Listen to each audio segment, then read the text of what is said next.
Well, hello everyone, and welcome to our latest Canary coaching session. So in today's session, we learn how to log data using the Canary Mqtt collector. My name is Sean Ebersole. I'm a solutions consultant with Canary, and I will lead you through the training today. And standing by in the chat, it will be Don Mast. Don is also a solution consultant here at Canary, and he is ready to address any of your questions that might pop up along the way. So feel free to use the Zoom features to ask your question. There's a Q&A feature that you can ask your question through. And today our goal, it's going to be to get you up to speed on using the Canary Mqtt collector in less than 30 minutes. So let's start at the very beginning.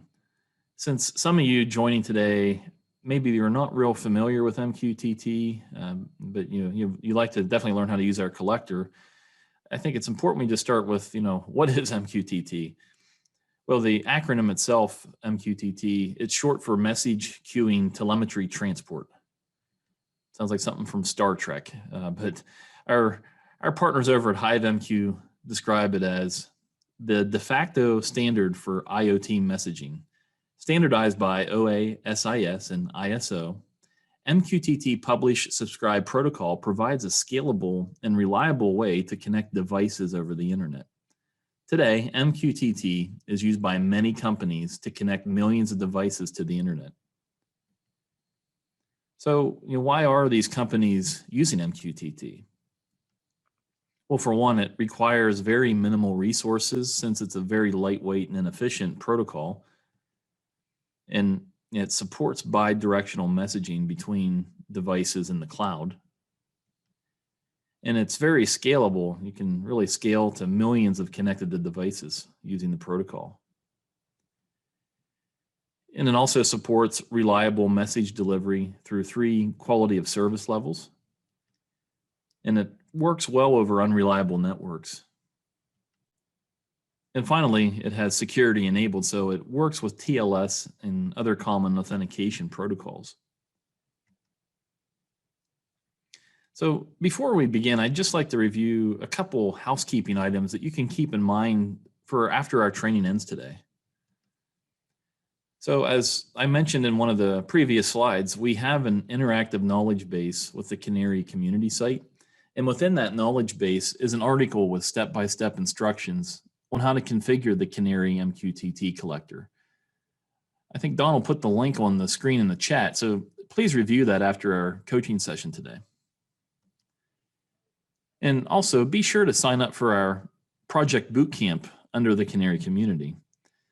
The Bootcamp will provide you with detailed training on the entire Canary system, but specifically, Don can add a direct link in our chat to the data logging portion of the Bootcamp.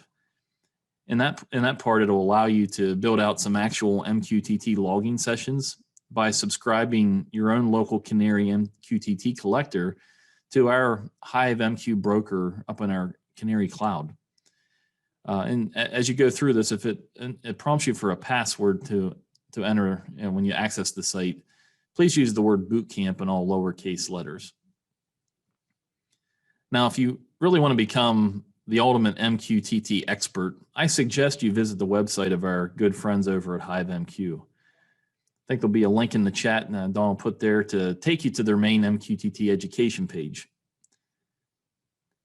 Well, with that, I think it's really time to get started. So let me start by, what we need to do to begin logging Mqtt data. So the very first step, you'll need to select the Mqtt collector tile within the Canary administrator application to create and manage Mqtt data collection. And you'll see this in just a second. And next, we'll need to create a logging session. So within the Mqtt collector, tags are organized by connection groups. Each connection group represents a logging session that is writing tags to a data set. So to create a logging session, you'll need to do 4 key things. You'll need to create a new connection group. You'll need to have the credentials for the Mqtt broker you wish to connect to. and then you'll need the subscription information to enter into the collector to subscribe with. And then you'll have the need then to configure a Canary sender session. So we're going to cover all this. So, enough with all the talking here. Let's go ahead and get started. So first thing we want to do, as you saw on the slide, was we wanted to go ahead and open up the Mqtt collector tile. Now, the first screen that we see under the status page will be once we have one or more connection groups, we'll see the status and other information on this screen. But the next thing we want to cover is going to the configuration menu at the bottom here. So I have no connection groups to start with, so I'll just need to hit the plus sign. So now I'm into the area where I can start to configure, my first connection. So we'll need to name our connection group. I'm going to name this one Kamal, and WD short for Water District. And you'll see afterwards when you go through our bootcamp why I'm naming it this specific way, because it matches our data up in our HiveMQ broker. Now, the next thing you'll need to enter is an Mqtt Client Id. Now, by default, there's one that just says Canary, but we can actually just click this little sort of like a recycle arrow here to generate a random client ID. So I'll go ahead and generate that. So every client that connects to an Mqtt broker must have a unique ID like this. And this is actually Mqtt requirement. It's not a Canary rule. It's a rule we have to follow. Now, next you have the primary application checkmark box. As you can see by default, mine's already checked, as yours will be as well.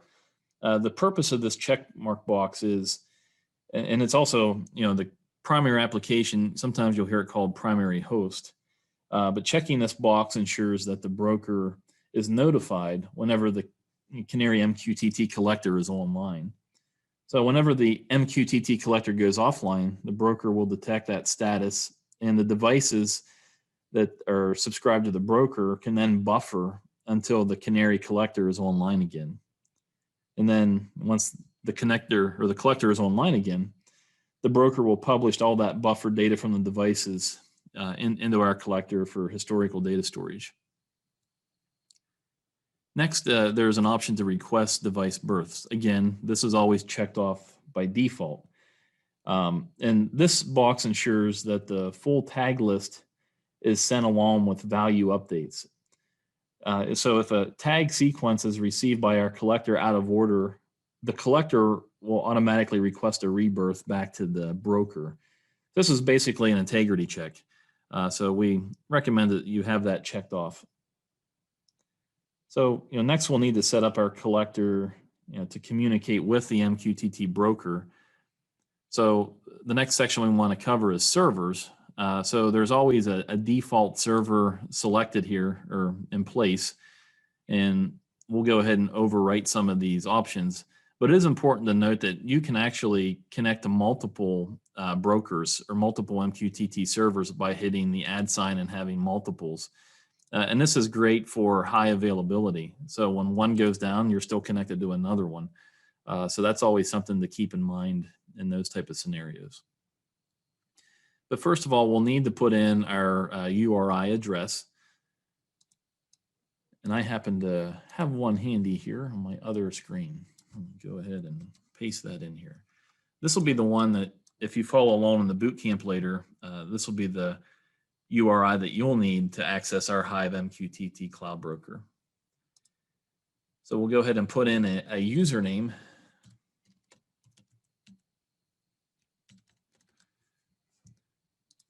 And the password, and again, the username and password will also be in that documentation. Password is actually called Roadshow001 with a capital R.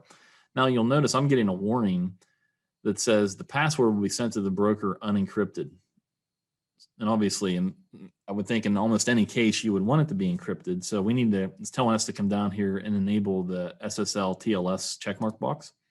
And you see that warning went away. Now there is another checkmark box under the password that just allows you to store the configured password in plain text. And by default, it's unchecked because that could potentially be a security issue.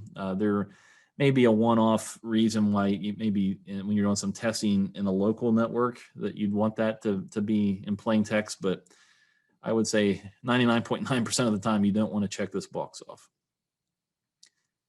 Now, next we want to establish a reconnect interval.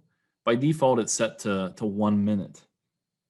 Now, the reconnect interval, so how this works is if the network connection drops between our MQTT broker and between our MQTT collector and the broker, this will be the interval in seconds between the attempts of our collector to connect with the broker. So by default, it's set to 30 seconds. So, it's set to 1 minute. So, if my network goes down, I can't access our cloud broker. Every minute, my collector will keep saying, "Hey, are you ready yet? Hey, are you ready yet?" And then the keep alive is where I said this is actually in seconds. This is, a whole, normal day, hours, minutes, seconds setting. But keep alive, what that means is if there is no traffic coming from the broker, which could be because maybe there's some tags that have slow update rates. So we're saying if we don't get any traffic coming into the collector, in this case, every 30 seconds, then our collector will send or kind of make a handshake back to the broker just to say, "Hey, I'm still available. Go ahead and send me the information whenever you get it." Because there are some brokers out there that after a certain period of time, if they don't get any communication from the client, then it will actually just disconnect. So we want to avoid that by using this keep alive handshake feature. And as you can see, the clean session checkmark box was already checked off. And this is important. This is usually, we usually want to have that checked off as well, because this will kind of clear the cache in the broker. It basically wipes out any session that the broker has in memory from a previous Mqtt Client Id. So just kind of like when you go to use a calculator, make sure you hit the clear button ahead of time. That's kind of what that checkmark box does. Now, because we've enabled Ssl Tls, it gave us two more options for a self-signed certificate. Essentially, we leave both of these, both certificate options unchecked. Now, the reasons you might check it off is if the broker is using a self-signed certificate, by checking that off, then we're saying, hey, we agree that self-signed certificate is authentic, even though it's not one that's been purchased and is from a certificate store. Because if we do connect and it has a self-signed certificate, we will get an error message. But more likely than not, you're probably not going to connect to a broker that has one. But if so, just check out that box off. And then finally, our client certificate. This would be typically the broker is the one that has a certificate. Like if we decided, hey, I want to have my own certificate, down here in the settings, we do have a certificate option that we can generate a certificate ourselves. And then we would check this off to let the broker know that we have a certificate, and that would have been assigned to us from the broker anyway. That's just like another extra security layer. So if you run into that, you'll need to check that box off. So at this point, I know, hey, I'm properly configured to connect to the server. Now I want to talk about subscribing once we made the connection. So under the subscription section, here's where I'll enter the topic information. Now, by default, there's one that, and this just stands for Sparkplug B version 1.0. Because again, if you're not real familiar with Mqtt, especially with industrial data, we're using the Sparkplug B specification. There are other ways that you can use Mqtt. I mean, Mqtt can support all kinds of different files and such, to pass across the internet. But we're talking about time series data, so Sparkplug V version 1 is what we're talking about. With the pound sign, we want to see all levels of the topic. So any subscriptions at any level, we want to go ahead and subscribe to that. Now I could get very specific. In this case, I know anything that right now I'm going to subscribe to on the broker, I want to go ahead and bring in. Now the QoS that stands for quality of service. Now there's three different settings. One is at most once, which is a 0. Then there's one at least once, which is a 1. And then finally, there's the QoS2, which is exactly once. Now by default, we use a 0. So when you hear QoS 0, sometimes it's referred to as like a fire and forget. So this actual QoS level puts the least amount of strain on system resources, but data may occasionally be lost. This is really using really just the pipe itself, I guess the TLS itself, the settings that are there just to ensure the data arrives. TCP, but it's making sure the data just gets to the server. But we're not putting any other checks in place to ensure that it arrives. But if you have a very reliable connection, more than likely all your data is getting to the server with a stable connection. Now, if you have a 1, that guarantees the message is delivered at least one time to the receiver. So this QoS level puts a little more strain on your system resources than the 0, but not as much as level or QoS 2. Now the downside is with this option of QoS 1, duplicate messages might end up getting delivered because there's still real no confirmation coming back from the MQTT collector to let the broker know. Now, quality of service 2, this is what we call exactly once. So this guarantees that the message is delivered only one time properly, but there's more strain because there's more back and forth handshaking between the broker and our client just to ensure that the message got there intact. So when in doubt, this should always be at 0 in most cases, unless the broker and how it can be handled with a higher quality of service setting. Now, enabled, this check mark box is always checked because obviously we want our subscription to be enabled. If there's a reason where we want to take it offline for a while, we can uncheck that.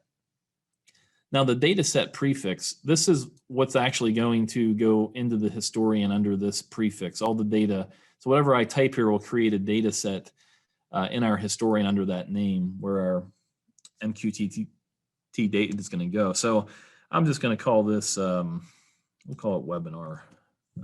There we go. Now, the next setting here, tags per data set, 25,000. Now, we like to say our max number of tags per data set is 50,000. We just set this at 25,000. So what happens is if we are getting more tags coming in through our subscription than 25,000, it'll go ahead and create another data set. It'll be like webinar, -1 or -2 for the second data set under our connection.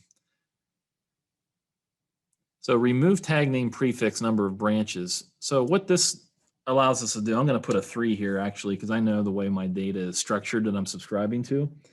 But the way this is handled, we have 3 different levels, from MQTT.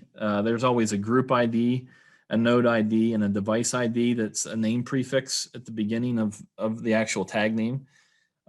I don't need to see that in my system, but you do have to be careful because you have to be sure that every tag, the first 3 levels of the branches in its name are all the same.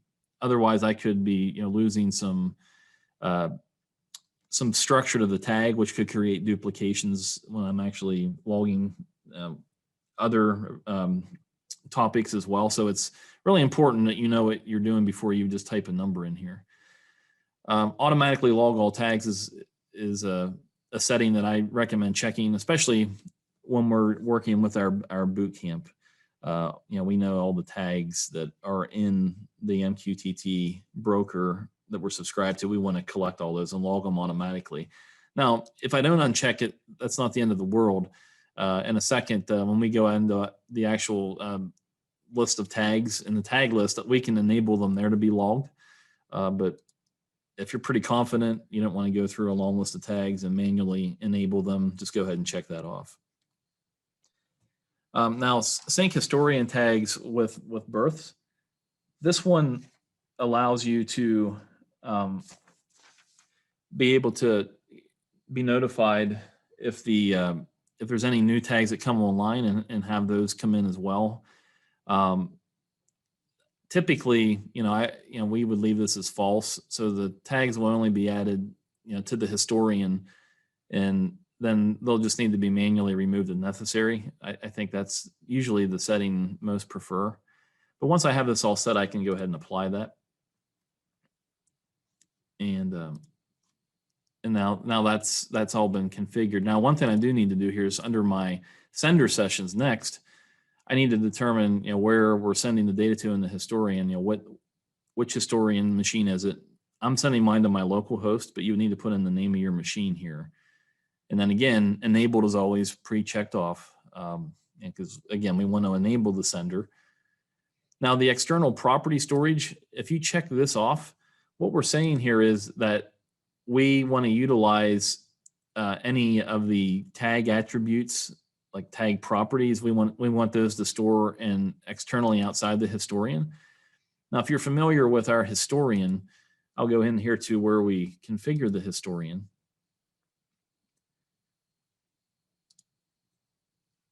And under the settings in the historian configuration, there's a check mark box. This is where we configure external property storage. Now, I don't have that set up on mine, but this is where we would be saying, hey, we want to store tag attributes separately outside the historian. That's just to save on disk space. So some of our larger customers utilize this. So again, this would have to be checked off first before we would go ahead and check the box off here inside of our configuration for the MQTT connection.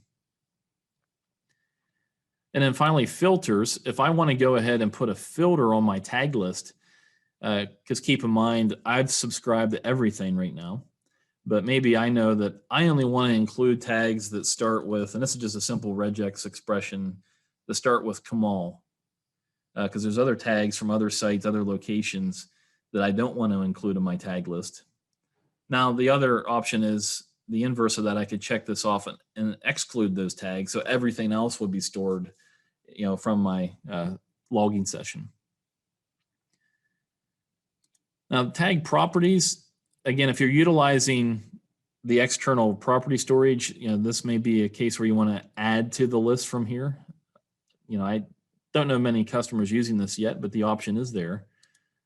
We're going to remove that. And then finally, once I apply this, I can come down to status, and you see I have my connection all ready to go. What I need to do now is just simply click on the enable button. So now you see I made the connection. It shows I have a connection here, and now you see my subscribe tags. There's 254 that I subscribe to, but remember, I had put in that regex that filtered out all tags except for ones that start with Kamal. So there's 44 I'm actually logging out of that 254, and I'm getting live updates now. So if I go back into my configuration and come into my tag list here, it'll update. Still hasn't updated, but I'd be able to see all my, there they come finally. There we go. So here's all the tags that I have listed here. Now you'll see most of them aren't enabled. They're the ones that start with Guadalupe. If we scroll on down my list, there we go. So there you see, there's my ones that started with Kamal, and they're going to that webinar data set, and they're enabled. And so that's how that whole filtering worked. So at this point, I've configured my MQTT collector, and I'm getting data in. So if I go into the historian and go into my database, we can now see here's our webinar data set. Here's our very first daily file, and I have 44 tags, and we're getting live data coming in.